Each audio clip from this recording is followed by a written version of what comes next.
Hello everyone, this is Meenu Dhankhar and welcome back to my YouTube channel hashtag commerce vibes. तो बहुत दिनों के बाद वीडियो डाल रही हूँ बेटा। और अब जो ऑलमोस्ट सिलेबस मेरा 11th-12th का था मैं कंप्लीट करा चुकी हूँ। तो अब जो इम्पोर्टेंट टॉपिक्स हैं जो सिर्फ 11th-12th नहीं बल्कि इन फ्यूचर आपको किसी भी कॉम्पिटिटिव एग्ज़ाम में जाओगे, आप टीचिंग करोगे या फिर आप किसी भी मतलब आगे कोई डिग्री लेना चाहोगे, तो उसमें भी जो बिल्कुल बेसिक है आपका जो जर्नल, जो आपको बिल्कुल अच्छे से आना चाहिए, उसके बारे में आज हम डिस्कस करेंगे। तो जर्नल होता क्या है? मेनली जो जर्नल एंट्रीज होती हैं हमारी, वो 3 अकाउंट्स पे डिपेंड करती है।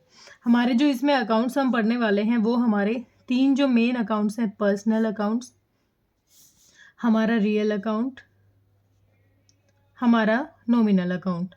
ये जो 3 अकाउंट हैं, इन अकाउंट पर ही हमारी कंप्लीटली जर्नल एंट्री डिपेंड करती है।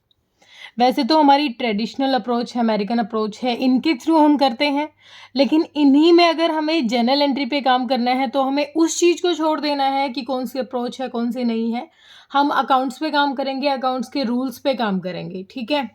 और इसके साथ साथ एक तो ये है जो रूल्स के साथ काम करेंगे, एक चीज़ और, इसके रूल्स मैं लिख देती हूँ आपका। जो पर्सनल है, पर्सनल अकाउंट है, उसका रूल क्या होता है बेटा? Debit the receiver and credit the giver. क्या होता है इसका रूल? इसका रूल होगा debit the receiver and credit the giver, credit the giver. ये आपका रूल किसका रहेगा? पर्सनल अकाउंट का। रियल अकाउंट का रूल होता है debit what comes in, credit what goes out, credit what goes out। आप डेबिट उसको करें जो आपके पास आ रहा है, क्रेडिट उसको करें जो आपके पास से जा रहा है। थर्ड जो आपका नॉमिनल अकाउंट होता है, नॉमिनल अकाउंट का रूल हमें कहता है debit all expenses and losses, debit all expenses and losses and credit all income and gains, income and gains, ठीक है। ये हमारा नॉमिनल का रूल होता है, ठीक है। पर्सनल अकाउंट में क्या आता है? पर्सनल अकाउंट में आ गया जैसे किसी का नाम, पर्सनल में भी आर्टिफिशियल और नेचुरल रिप्रेजेंटेटिव, ये इस तरीके से आपके अकाउंट मेंशन है, ठीक है। तो पर्सनल में अगर कोई भी पर्सन कोई भी अमाउंट रिसीव कर रहा है, उसको कुछ मिल रहा है, तो उसको हम डेबिट करेंगे। अगर वो पे कर रहा है, उस टाइम दे रहा है, तो उसको हम क्रेडिट करेंगे। रियल अकाउंट में क्या आती है? रियल अकाउंट में हमारी सारी की सारी असेट्स आती हैं, ठीक है। असेट्स अगर हमारी बढ़ रही हैं तो हम डेबिट करेंगे, और अगर एसेट्स हमारी घट रही हैं तो उनको क्रेडिट करेंगे। उसके बाद नॉमिनल हमें कहता है कि जो आपके खर्चे हैं, अगर आपके एक्सपेंस बढ़ रहे हैं तो आप उनको डेबिट करो, अगर आपकी इनकम बढ़ रही है तो आप उसको क्रेडिट करो। एक तो बिल्कुल है जो हमारा इस रूल के अकॉर्डिंग काम करने वाले हैं। एक चीज़ अपने दिमाग में और सेट कर लो कि हमारी जो मेनली जो एंट्रीज होती है ना, वो डेबिट और क्रेडिट दो चीज़ों पे काम करती है। कोई भी अकाउंट एक टाइम पे क्रेडिट होगा और एक टाइम पे डेबिट होगा, ठीक है। डेबिट और क्रेडिट ड्यूअल एस्पेक्ट से ही हम अपनी डबल एंट्री सिस्टम में काम कर पा रहे हैं। तो अब डेबिट और क्रेडिट में मेन जो फैक्ट है वो क्या काम करने वाला है? देखो, एसेट्स, एसेट्स और एक्सपेंसेस, इनका ना हमेशा ही कैसा बैलेंस होता है? डेबिट बैलेंस होता है। तो इट मीन्स अगर ये कभी भी बढ़ रहे हैं तो इसका मतलब क्या है? एसेट्स बढ़ रही हैं, खर्चे बढ़ रहे हैं, ठीक है। डेबिट बैलेंस का मतलब क्या होता है कि ये हमेशा क्या कर रहे हैं? बढ़ रहे हैं, घट रहे हैं। अब मैं सिर्फ आपको डेबिट के बारे में बात बताऊं तो डेबिट का कॉन्सेप्ट हमें क्या कहता है कि डेबिट कब हो सकता है? एसेट्स बढ़ रही हो, एक्सपेंस बढ़ रहे हो, या फिर इसके अपोजिट जो हमारी इनकम्स हैं, इनकम्स हैं हमारी, जो भी हमारी कैपिटल है, ठीक है, जो हमारे इनकम है, हमारे कैपिटल है, या फिर हमारी लायबिलिटी, अगर ये घट रहे हैं तो डेबिट के चांसेस हैं। कहीं ना कहीं जो मेन फैक्ट काम कर रहा है वो ये करेगा कि अगर आप डेबिट कर रहे हो किसी भी एंट्री को, तो उसका रीजन या तो एसेट्स बढ़ रही है, एक्सपेंसेस बढ़ रहे हैं, या फिर इनकम घट रही है, कैपिटल घट रही है, या फिर लायबिलिटी घट रही है। यही मेन होगा जब आप डेबिट करोगे। डेबिट एंट्री जब भी होगी उसमें कहीं ना कहीं घूम फिर के यही फंडा होने वाला है।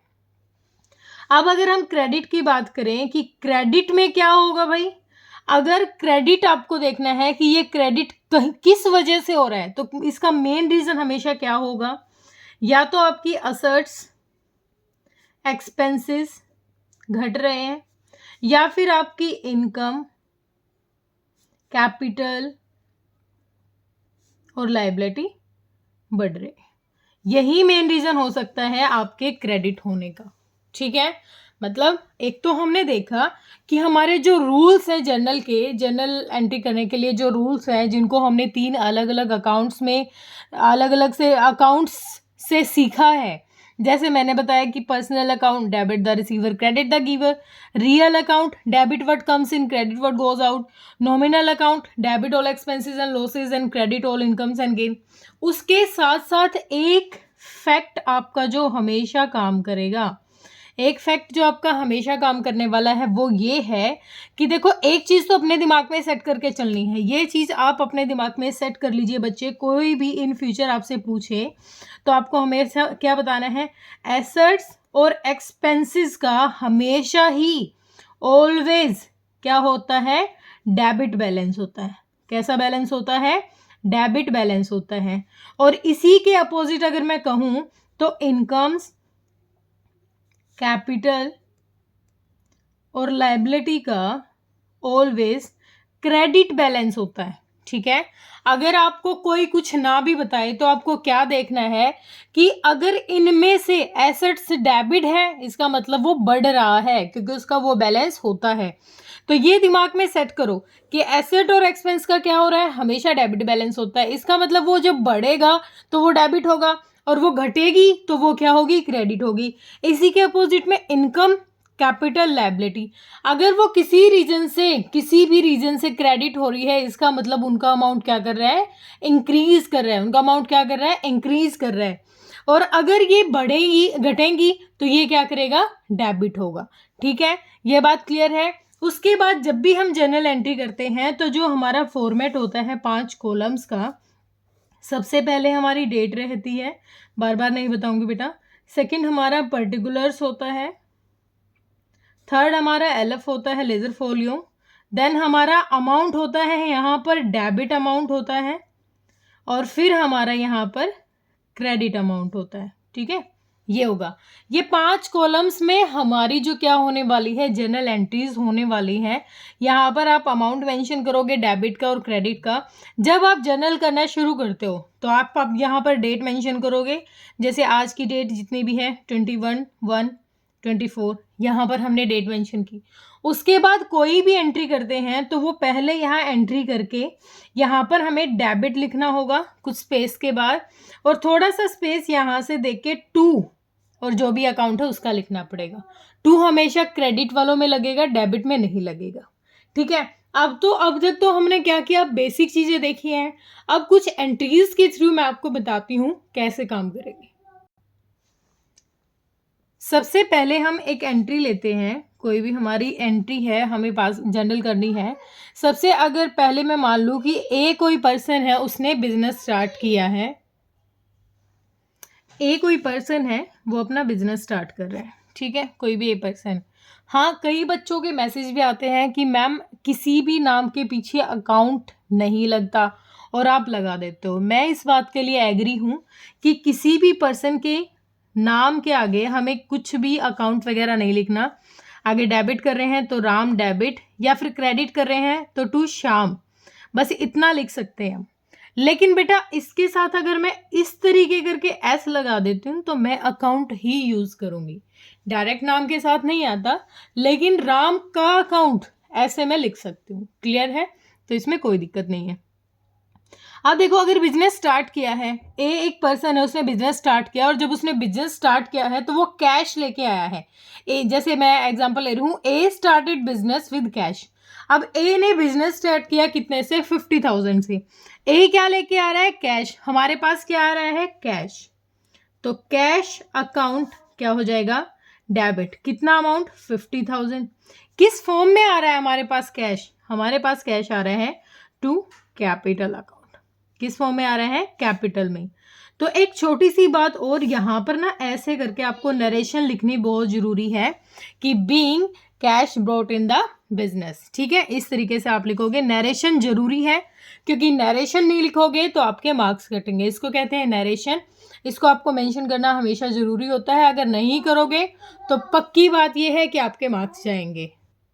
अब अगर एक बार रूल की तरफ देखें तो कैश क्या है? कैश एक एसेट्स है और हमने अभी अभी एक रूल्स पढ़ा था कि एसेट जब भी इंक्रीज करेगी वो क्या करेगी? डेबिट करेगी।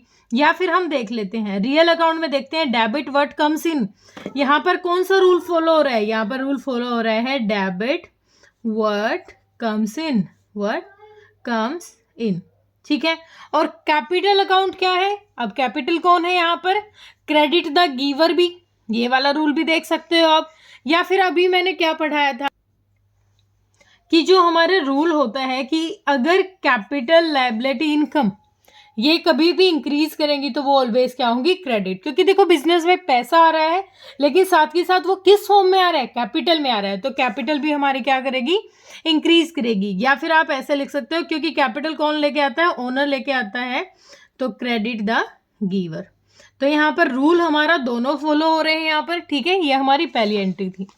सेकेंड हम कोई भी एग्जाम्पल ले लेते हैं। सेकेंड एग्जाम्पल मैं ले लेती हूँ, परचेज गुड्स फॉर कैश। हमने गुड्स परचेज किए कैश के कितने में? 20,000 में। तो हमारी एंट्री क्या होगी? परचेज क्या है? एक एक्सपेंस है। परचेज अकाउंट डेबिट, बदले में क्या गया? Cash to cash account, to cash account. कोई भी अमाउंट ले सकते हो आप, 20,000 30,000 एज यू विश। ठीक है, हमने ले लिया। फिर हम यहाँ पर अपनी नरेशन करेंगे। अब हमारा रूल क्या काम कर रहा है? देखो परचेजेस अकाउंट में परचेज क्या है? हमारे एक्सपेंस है। परचेज क्या है? हमारे एक्सपेंस। एक्सपेंस बढ़ेंगे तो डेबिट करेंगे। और हमने यहाँ नॉमिनल अकाउंट में पढ़ा है debit all expenses and losses. हम कुछ खरीद के लेके आए हैं, हमारे पास से पैसा जा रहा है, हमने कुछ खर्चा किया, एक्सपेंस किया है, तो हमारा रूल कौन सा काम किया है यहाँ पर? Debit all expenses and losses. ठीक है, to cash account. Cash account क्या है? एसेट है। और एसेट में रियल अकाउंट में हमने पढ़ा है credit what goes out. Credit करो उसको जो जा रहा है, क्रेडिट व्हाट गोज आउट। ठीक है, तो हमारे पास से जो जा रहा है उसको क्या करेंगे? क्रेडिट करेंगे। तो यहाँ पर दोनों ही हमारे जो रूल थे एंट्री करने के वो हमारे यहाँ पर अच्छे से एप्लीकेबल हैं। तो ये जितना प्रैक्टिस करोगे आप, जितना बेटर आप प्रैक्टिस कर सकते हो, उतना जल्दी आप इसके बारे में सीखोगे। ज़्यादा बड़ी वीडियो मैं नहीं बनाऊंगी। अगर आपको नहीं समझ में आ रहा है तो आप कमेंट सेक्शन में डालिए। आप मुझे मैसेज भी कर सकते हो टेलीग्राम पे। जो बच्चे पुराने हैं उनको पता है टेलीग्राम चैनल, वरना फिर आप मुझे यूट्यूब पर ही मैसेज छोड़ सकते हो कि मैम इस तरीके की 1-2 वीडियो और डालें, या फिर इस मेथड में क्या इशू आ रहा है। मेनली जो काम करेगा ना बेटा वो तीनों ये रूल्स हैं।